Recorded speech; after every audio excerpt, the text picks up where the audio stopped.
The Future of Defense Task Force includes members of both parties on Capitol Hill. They're calling for a whole-of-government approach to national security.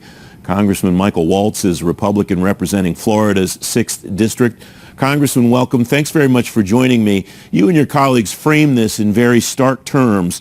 The free world order the U.S. has led for more than 70 years is now in danger of becoming a historical outlier, and you frame your work on the task force as the beginning of a difficult yet necessary conversation. Around what do you think that conversation should turn, Congressman?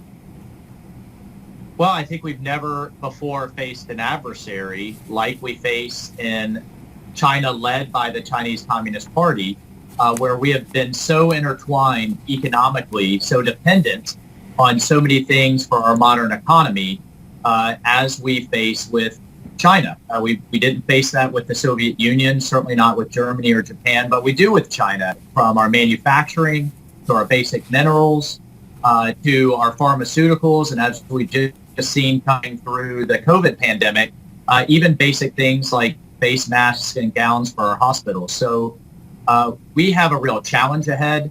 Some are calling for complete decoupling. Regardless of how we move forward, I do think we have to make big efforts to bring those supply chains home.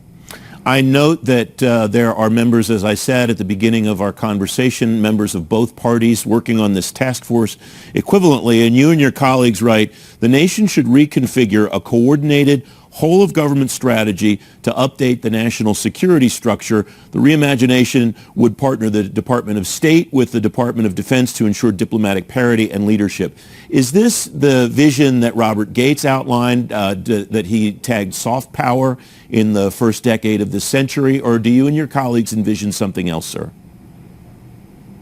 Well, soft power is certainly a component of it. That is one piece. But this is, I think, even broader. This is not just diplomatic, information, military, economic, but it's really about a clash of our values. The freedom of the press, the freedom of individuals to set their own course in life.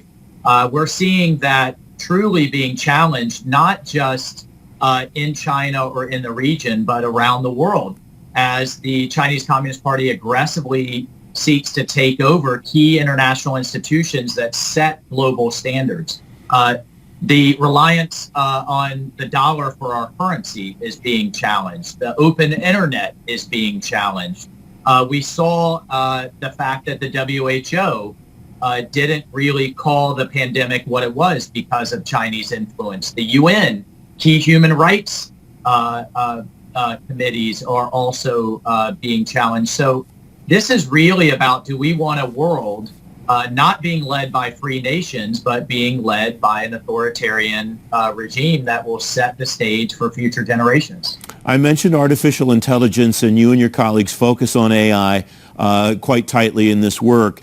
And one of the sub-recommendations that you make is requiring every major defense acquisition program to evaluate at least one AI or autonomous alternative prior to funding. Do you worry that there's maybe a risk that the department will will take this solution and go in search of a problem rather than addressing it in the spirit in which you and your colleagues intend?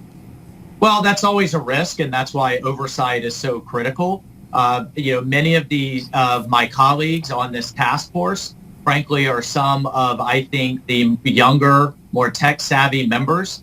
I hope to see all of them on both sides of the aisle continue to keep this focus. So we'll stay on top of it when it comes to the Defense Department's procurement. But again, more broadly, the Chinese are making massive investments into artificial intelligence. And that is going to affect everything from how we deal with cancer, how we deal with future medications, to how we deal with autonomous warfare.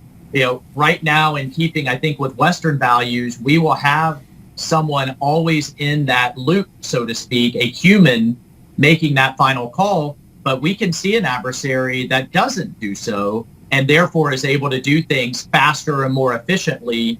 But I think at some point we could face a decision. How do we go head to head with a foe that doesn't have a human in the loop? Will we set aside our values in order to do so? These are tough questions ahead, and one that, again, that we have to stay on top of. You've mentioned China several times in this conversation. The National Defense Strategy is full of references to China as a competitor and potential future adversary. And you and your colleagues rightfully reference NATO on a number of occasions as a model of the allies and friends that we should keep. In the 1950s through the 70s, SEATO, the Southeast Asia Treaty Organization, existed as kind of an attempt to model the same kind of thing in that region of the world. Is it time to maybe try to draw something new like that today, Congressman? I think we're already moving down that road, and I want to give kudos to the administration for doing so, the Trump administration.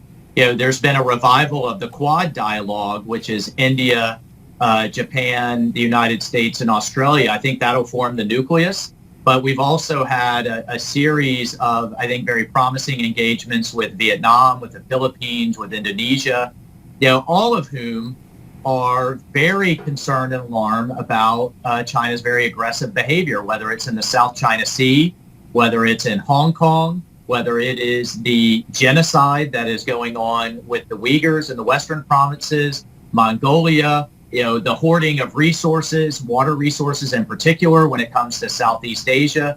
So we're starting to see, a move towards a free and open and fair kind of global order, or one that's dominated by an authoritarian regime where if you say anything critical, like we saw even with the NBA or with some of Hollywood, you have an immediate backlash.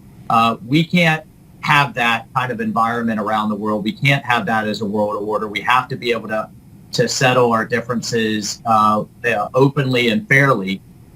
So yes, bottom line is I do see us moving in a NATO-like structure in Southeast Asia, and that's in I think almost all of the country's interests. Congressman, there's so much more I'd like to cover, but we're out of time. Thank you very much for joining me, and congratulations to you and your colleagues on this work. Thank you so much.